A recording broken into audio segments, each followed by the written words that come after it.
Why do we have probate and why is it essential? And when is it not essential?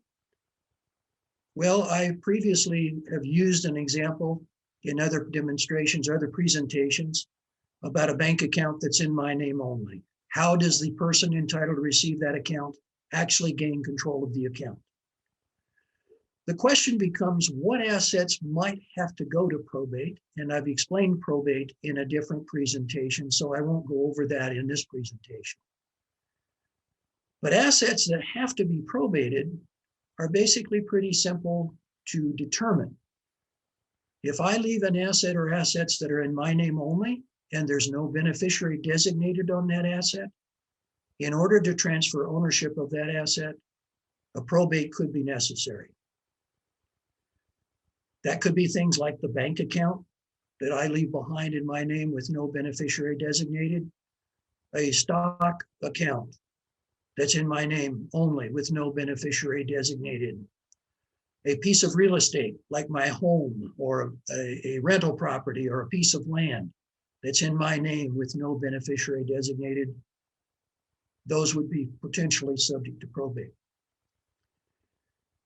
I've mentioned on each of those occasions that there's no beneficiary designated. In Arizona, it's possible to have beneficiaries designated on many of the types of assets, even though they're in my name only, and those assets would not be subject to probate. Examples of those would be that bank account that I had $10,000 on.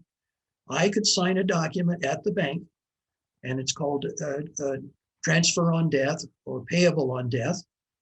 And in that document, it states who is to receive that account at the time of my death.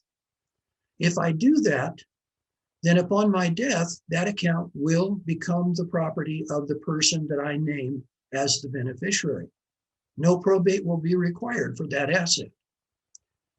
What happens is the person named as the beneficiary has to go to the bank, show my death certificate, identify themselves with proper identification, and the account will be transferred over into that name.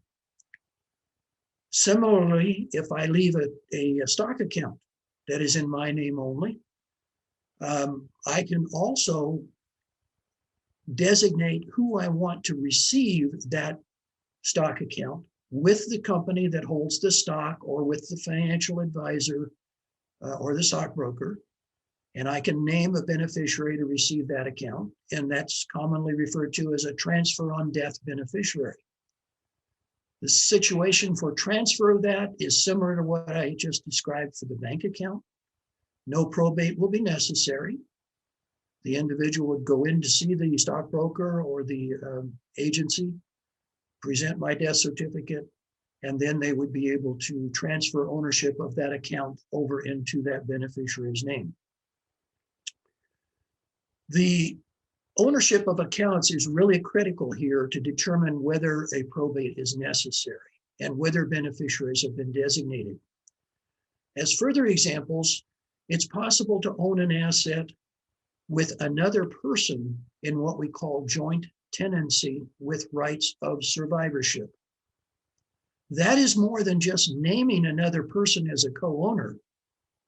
In that type of designation, the asset has to also indicate joint tenancy with rights of survivorship.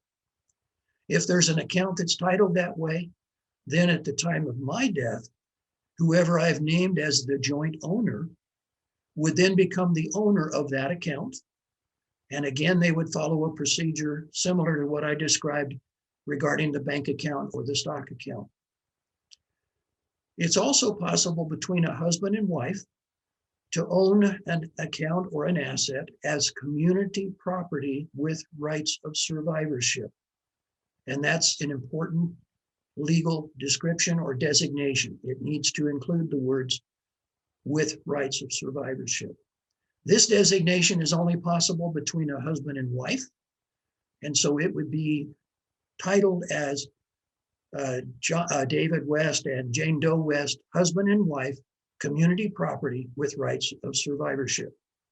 At the time of my death, my wife would be able to go into the institution or communicate with the institution, provide evidence of my death, and then take over complete ownership of that account. Now, by the very nature of those designations, joint tenancy with rights of survivorship and community property with rights of survivorship, they both indicate that we have more than one owner. Husband and wife, of course, would only be two. Joint tenancy could be two or more. The mere fact that I have a joint account with another person is not sufficient. That account has to designate with rights of survivorship. If it's just John Doe or David West and John Doe, that is not with rights of survivorship, and that account could be subject to probate. So the designation with rights of survivorship is critical. It's also possible on assets, including real estate, by the way, to have a beneficiary designated. I have mentioned bank accounts, and I've mentioned stock accounts, and I mentioned other types of assets where they can be joint owners with rights of survivorship.